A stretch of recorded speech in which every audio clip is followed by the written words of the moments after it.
Hello दोस्तों। तो स्वागत है आपका एनीमे की इस दुनिया में। चलिए तो शुरू करते हैं आज का एपिसोड। तो जैसे कि हमने पिछले एपिसोड में देखा कि मोफैन और उनके साथी एक जॉम्बी से भरी सड़क पार करने की योजना बनाते हैं, जहां फ्लैश माउंट कॉर्प्स अधिकारी सबसे बड़ा खतरा है। वे अन्य जादूगरों की मदद से एक सुरक्षित रास्ता बनाने की कोशिश करते हैं ताकि नागरिक सुरक्षित पार कर सकें। जुओ फेंक, एक शाही जादूगर, मांस के टीले से निपटने के लिए मोर्चा संभालता है, जबकि मो फैन और साथी लोगों को बचाने का प्रयास करते हैं।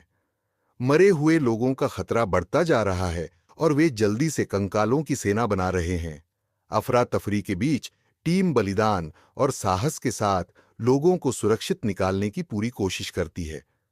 मो फैन ने जादू और बिजली के हमलों से लाशों और प्रेतों से लड़ते हुए लोगों को बचाया, जबकि स्विफ्ट स्टार वुल्फ ने जॉम्बी भीड़ को कुचल दिया। लड़ाई में उसकी ऊर्जा खत्म होने के बावजूद उसने 9 ड्रैगन उल्का पिंड मुट्ठी का इस्तेमाल कर एक योद्धा स्तर के लाश अधिकारी को गंभीर रूप से घायल कर दिया।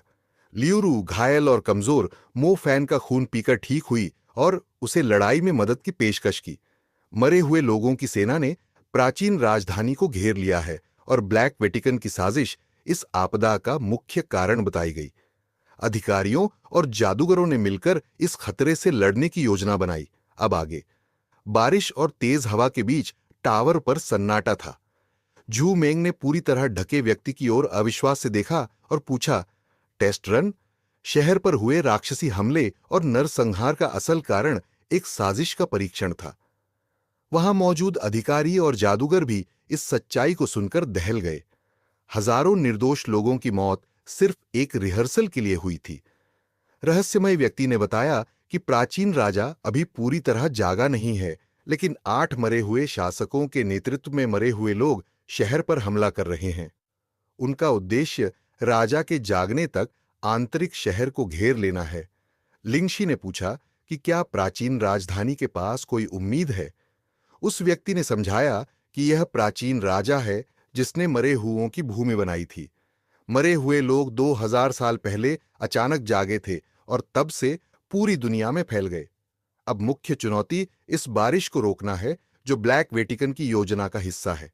अगर प्राचीन राजा जाग गया तो आंतरिक शहर में खून खराबा मचेगा। ली युजियान ने चिंता जताई कि बारिश रोकना मुश्किल है। रहस्यमय व्यक्ति ने बताया कि 9 शांति की ओस ब्लैक वेटिकन की योजना का हिस्सा है, जिसने मरे हुए लोगों को सक्रिय किया। रहस्यमय व्यक्ति ने अधिकारियों को बताया कि 9 शांति की ओस, जिसे बारिश के साथ मिलाया गया है, ब्लैक वेटिकन की साजिश का हिस्सा है। वो शहर पर हुई आपदा और वर्तमान प्राचीन राजधानी के आक्रमण दोनों जुड़ी हुई घटनाएं हैं। सलहान, जो अत्यंत क्रूर और चालाक है, ने पहले एक छोटे शहर पर परीक्षण किया और अब प्राचीन राजधानी को निशाना बनाया है। आपदा को रोकने के लिए खून के पानी का उपयोग करके 9 शांति की ओस को बेअसर करना होगा, लेकिन यह पूरी तरह पर्याप्त नहीं है। मुख्य समाधान प्राचीन राजा को सील करना है, जिसे शाही मकबरे में ढूंढना होगा।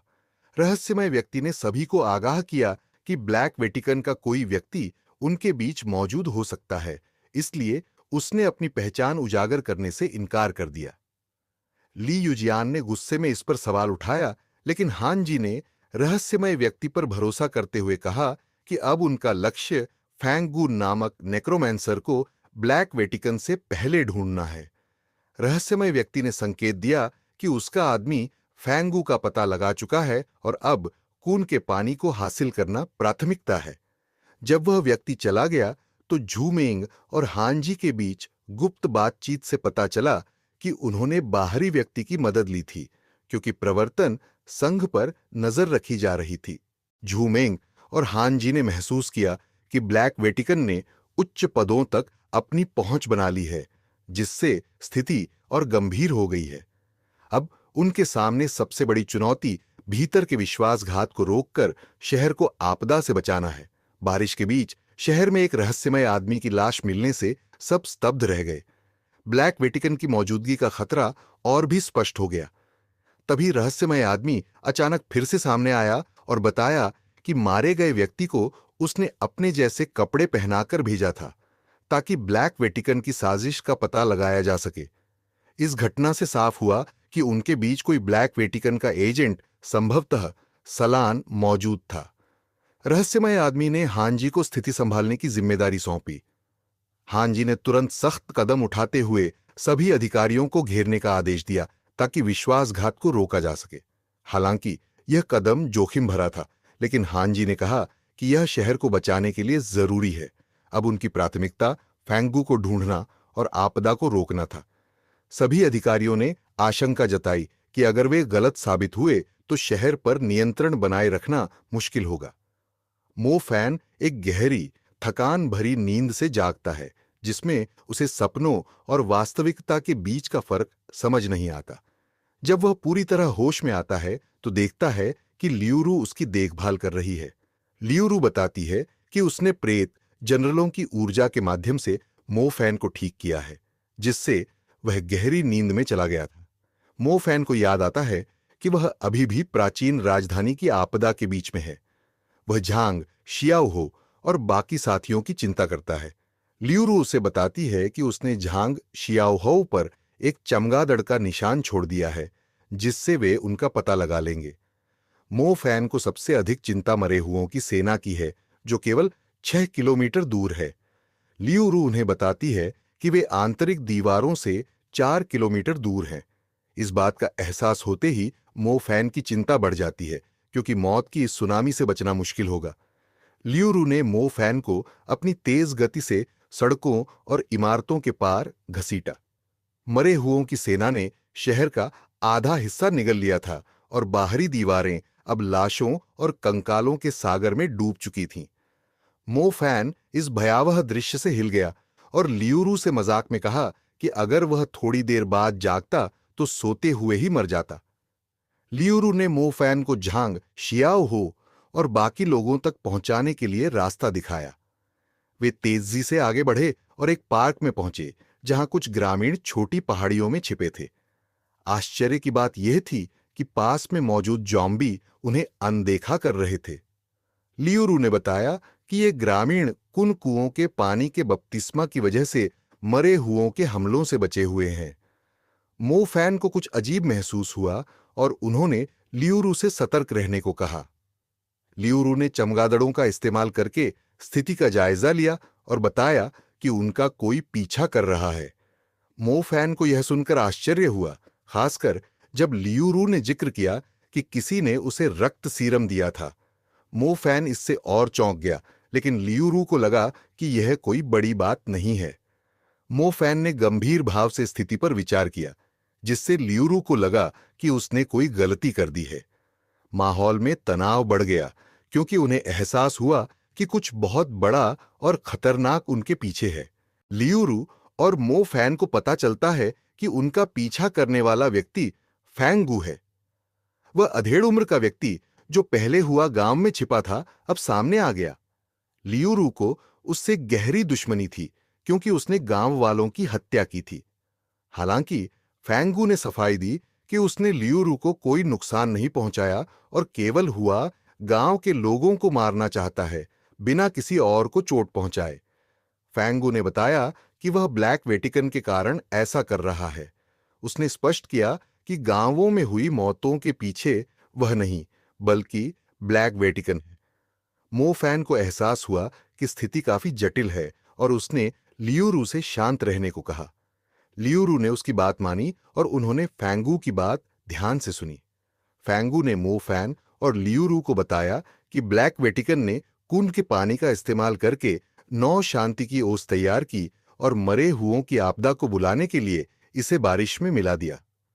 उन्होंने खुलासा किया कि ब्लैक वेटिकन ने बो सिटी की आपदा को एक प्रयोग के तौर पर अंजाम दिया था। फैंगू ने माना कि उनके गांव का कुआं 10 साल पहले सूखने लगा था और 3 साल पहले पूरी तरह खाली हो गया। इसके बाद ही बो सिटी की आपदा हुई, जिसमें हजारों निर्दोष लोग मारे गए। फैंगू ने मो फैन को साथ मिलकर काम करने का प्रस्ताव दिया ताकि ब्लैक वेटिकन से बदला लिया जा सके और मो फैन का दोस्त जांग शियाओहो भी बचाया जा सके। हालांकि मो फैन ने गुस्से में प्रस्ताव ठुकराते हुए कहा कि वह अपने दोस्त को बचाने के लिए खुद ब्लैक वेटिकन से निपटेगा। मो फैन को यह जानकर गहरा आघात लगा कि बो सिटी की त्रासदी सिर्फ एक परीक्षण थी। उसके भीतर बदला लेने की प्रबल भावना जाग उठी और उसने कसम खाई कि वह ब्लैक वेटिकन के हर सदस्य को खत्म कर देगा। चाय के एक घर में एक आदमी गुस्से में कहा कि ब्लू डीकन को बेकार लोगों से निपटने के लिए भेजना बेवकूफी है। चाय घर का मालिक उसे शांत करने की कोशिश करता है, यह बताते हुए कि ब्लू डीकन को कुछ योजनाओं के तहत भेजा गया है और सब कुछ ठीक होगा। हालांकि उस आदमी ने धमकी दी कि त्योहार खत्म होते ही वह काले पादरी को सजा देगा। चाय घर का मालिक डीकन हु जिन को यह भी बताता है कि फैंग गू की अचानक उपस्थिति ने उनकी योजनाओं में समस्याएं पैदा की हैं, लेकिन वे इसे ठीक करने की कोशिश करेंगे। हु जिन बाहर जाने से पहले चाय घर के मालिक से सुनता है कि मो फैन, जो कून के पानी से जुड़ा हुआ है, भी वहीं मौजूद है। हु जिन ने यह टिप्पणी की कि मो फैन पर बाद में ध्यान दिया जाएगा और इस समय उनका मुख्य लक्ष्य फैंग गू से निपटना है। मो फैन और लियूरू एक पार्क में थे जहां मरे हुए प्राणी बेमतलब घूम रहे थे। पार्क के अंदर मो फैन ने शापित जानवरों और डार्क बीस्ट मॉन्स्टर्स की मौजूदगी को महसूस किया, जो किसी भी जीवित प्राणी को देखकर तुरंत हमला करने के लिए तैयार रहते थे, लेकिन मो फैन की बर्फीली आभा से वे डर गए थे। लियूरू ने मो फैन को बताया कि वहां लगभग 80 डार्क बीस्ट और 7 शापित जानवर थे, जिनमें से एक शापित जानवर अपनी उपस्थिति को छिपा रहा था और अन्य 6 अपेक्षाकृत कम शक्तिशाली थे। मो फैन को यह समझ में आ गया कि शापित जानवरों को संभालना मुश्किल होगा, लेकिन वह अपनी शक्तियों जैसे स्विफ्ट स्टार वुल्फ और छोटी फ्लेम बेले के साथ लड़ाई में सक्षम था। लियूरू ने चेतावनी दी कि उन्हें लड़ाई जल्दी खत्म करनी होगी, वरना मरे हुओं की सेना उन्हें कुचल सकती थी, क्योंकि वे 3 किलोमीटर दूर थे और समय तेजी से गुजर रहा था। स्मारक के पीछे से 2 लोग मो फैन और उसकी साथी लियूरू को देख रहे थे। एक व्यक्ति ने मो फैन को पहचानते हुए कहा कि उसे मार डालना चाहिए, जबकि दूसरे ने उसे नजरअंदाज करते हुए पहले अपनी प्राथमिकता पर ध्यान देने की बात की। पहले व्यक्ति ने लियूरू के बारे में भी पूछा और दूसरे ने उसे निपटाने की जिम्मेदारी ली। दोनों का इरादा था कि वे मो फैन को जल्द से जल्द खत्म करें। मो फैन और लियूरू स्मारक पर पहुंचे, जहां उन्हें जी सांग और ब्लैक वेटिकन के लोग मिले। जी सांग ने मो फैन से कहा कि वे फैंग गू से बचने की कोशिश कर रहे थे, लेकिन मो फैन ने उसे झूठा बताया और कहा कि वह हमेशा कुछ छिपाते रहे हैं। तभी डार्क बीस्ट मॉन्स्टर्स का एक झुंड और ब्लैक वेटिकन की ब्लू डीकन, जो एक क्रूर महिला थी, वहां आई। महिला ने मो फैन को चेतावनी दी, लेकिन मो फैन ने उसका मजाक उड़ाया और उसे चुनौती दी। ब्लू डीकन के आदेश पर उसकी सेना ने हमला करने की तैयारी की, जबकि मो फैन ने उन्हें नष्ट करने की ठानी। ग्रामीणों ने मो फैन को रोकने की कोशिश की, लेकिन वह जानता था कि ब्लैक वेटिकन के लोग कोई मदद नहीं करेंगे। इस सब के बीच मो फैन ने ब्लैक वेटिकन को अपने शिकार के रूप में देखा और उनकी सेना को नष्ट करने की योजना बनाई। लियूरू ने डार्क बीस्ट्स का सामना किया, जो एक एक करके हमला कर रहे थे। उसकी चपलता और ताकत के आगे डार्क बीस्ट्स बेकार साबित हुए। उसने एक के बाद एक डार्क बीस्ट्स को आसानी से मार गिराया, जबकि उनकी गति और हमले बहुत धीमे और अनुमानित थे।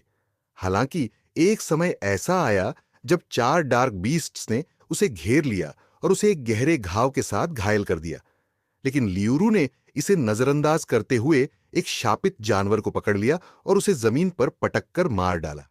फिर उसने अपनी खून से सजी तलवार से उस जानवर का सिर काट दिया। उसके बाद लियूरू का गला जादुई रूप से ठीक हो गया और उसकी त्वचा पहले जैसी सफेद और कोमल हो गई। मो फैन के अनुबंधित साथी छोटी फ्लेम बेले अपनी शक्तिशाली आग की लपटों से युद्ध के मैदान को तबाह कर देती है। वह अपनी अद्वितीय शक्ति से डार्क बीस्ट्स को नष्ट करती है और चारों ओर अराजकता फैला देती है। इस बीच महिला डीकन को अपनी योजना विफल होती दिखती है। उन्नत जादू के उपयोग और लियूरू की बढ़ती ताकत ने स्थिति को और गंभीर बना दिया है। महिला डीकन जानती है कि अगर वे जल्द ही कामयाब नहीं हुए तो उनकी योजना और उनका पूरा मिशन बर्बाद हो जाएगा। महिला डीकन, जो एक उन्नत जादूगरनी है, मो फैन और उसकी टीम को रोकने के लिए अपने बर्फीले मंत्र आइस बाउंड कॉफिन का उपयोग करती है। मो फैन अपनी तीव्र प्रतिक्रिया और अद्वितीय कौशल से उल्का पिंड मुट्ठी नौ ड्रैगन का प्रयोग कर उसका सामना करता है। मो फैन का मंत्र इतने शक्तिशाली आग के ड्रैगन उत्पन्न करता है कि उसने डार्क बीस्ट्स और ब्लैक पादरियों को नष्ट कर दिया। महिला डीकन ने जीरो आइस शील्ड का उपयोग करके खुद को बचाने की कोशिश की, लेकिन मो फैन का हमला इतना तीव्र था कि वह बुरी तरह घायल हो गई। उसका कोट और बाल जल गए और वह खून से लथपथ हो गई। मो फैन की शक्ति और गुस्से ने महिला डीकन को चौंका दिया। वह यह सोचकर हैरान थी कि एक मध्यवर्ती मंत्र इतनी विनाशकारी शक्ति का प्रदर्शन कैसे कर सकता है। मो फैन अपने अतीत के दुख और ब्लैक वेटिकन के प्रति गुस्से से भरा हुआ ठान चुका है कि वह दुश्मनों को नहीं छोड़ेगा। मो फैन की उग्र मुट्ठी नौ ड्रैगन ने विस्फोटक शक्ति के साथ हमला किया। आग के नौ ड्रैगन एक पंखे के आकार में फैलते हुए हर चीज को जला रहे थे। महिला डीकन ने बर्फीली जंजीरों से खुद को बचाने की कोशिश की, लेकिन यह पर्याप्त नहीं था। बर्फ की जंजीरें आग से टूट गईं और वह विस्फोट की तीव्रता से बुरी तरह घायल हो गई। महिला डीकन ने महसूस किया कि उसने मो फैन को कम आंका था। अगर उसे मो फैन की चौथी श्रेणी की फायरी फिस्ट की ताकत का पहले से अंदाजा होता तो वह बेहतर योजना बनाती। अब उसके पास आइसबाउंड कॉफिन जैसे उन्नत मंत्र का उपयोग करने का भी मौका नहीं था। गुस्से और हताशा में उसने अपने 5 अधीनस्थों, जो ब्लैक पादरी थे, को मो फैन पर हमला करने का आदेश दिया। पांचों ब्लैक पादरी ने इंटरमीडिएट मंत्र डालने की कोशिश की, लेकिन मो फैन की तीव्रता और क्रूरता के सामने वे असहाय थे। उनके स्टार पैटर्न बनते ही एक लाल लाल कंकाल प्रकट हुआ जो बेहद तेज और हिंसक था। इस कंकाल ने सबसे पहले प्लांट मैजिशियन को मार गिराया, उसके सिर को पकड़कर उसे कुचल दिया। बाकी 4 पादरी यह देखकर हैरान रह गए। लाल लाल कंकाल ने तेजी से 2 और पादरियों को मौत के घाट उतार दिया। एक को उसने 2 टुकड़ों में फाड़ दिया, जबकि दूसरे की छाती को भाले जैसी हड्डी से छेद दिया। बचने की कोशिश में 2 पादरी ने अपने शापित जानवरों को बुलाया, लेकिन कंकाल ने उन्हें भी बेरहमी से खत्म कर दिया। उसके हड्डी के हथौड़ों के हमले से शापित जानवर मांस के टुकड़ों में बिखर गए। आखिरकार बचे हुए 2 ब्लैक पादरी भागने की कोशिश करने लगे, लेकिन कंकाल ने उन्हें भी अपने हथौड़ों से मार गिराया। सीढ़ियां और क्षेत्र उसके हमलों से पूरी तरह नष्ट हो गए। लाल लाल स्टील का कंकाल फेंकगू का मरा हुआ शरीर था, जो अविश्वसनीय शक्ति के साथ दुश्मनों को मिटा रहा था। यहां तक कि योद्धा स्तर के शापित जानवर भी उसके सामने टिक नहीं पा रहे थे। ल्यूरू, जो अन्य शापित जानवरों से लड़ रहा था, को कंकाल की ताकत देखकर राहत महसूस हुई, क्योंकि अब उसका दबाव कम हो गया था। लेकिन कंकाल अभी भी अपनी हिंसक ऊर्जा से दुश्मनों का पीछा करता रहा। इस बीच मो फैन ने लिटिल फ्लेम बेले की मदद से सुपर उग्र मुट्ठी का संयोजन तैयार किया, जो एक उन्नत मंत्र के समान विनाशकारी थी। महिला डीकन ने जब यह देखा तो उसके चेहरे पर डर साफ झलकने लगा। वह पहले ही मो फैन की चौथी श्रेणी की फायरी फिस्ट से मुश्किल से बच पा रही थी। जैसे ही मो फैन हमला करने वाला था, एक आवाज ने उसे रोक दिया। यह आवाज हांगजून की थी, जिसने झांग शियाओहो को बंधक बना लिया था। उसने खंजर झांग शियाओहो की गर्दन पर रख दिया, जिससे मो फैन को अपनी कार्रवाई रोकनी पड़ी। सु शियाओलुओ और चीफ जी सांग हैरान और नाराज हो गए। उन्होंने हांगजून से पूछा कि वह ऐसा क्यों कर रहा है। मो फैन ने तुरंत सच्चाई को भांप लिया और बताया कि हांगजून ब्लैक वेटिकन का एक ग्रे प्रीस्ट था। महिला डीकन ने भी हंसते हुए उसकी तारीफ की कि उसने सही समय पर उनका साथ दिया। सुशियाओलुओ सदमे में थी, क्योंकि हांगजून उनके गांव का ही निवासी था। उसने कभी नहीं सोचा था कि हांगजून ब्लैक वेटिकन के साथ जुड़ा होगा। यह रहस्य बना रहा कि वह उनसे कैसे संपर्क में आया और क्यों उसने अपने ही गांव वालों को धोखा दिया। हांगजून ने अपने गांव और पूर्वजों की शिक्षाओं के प्रति गहरी घृणा प्रकट की।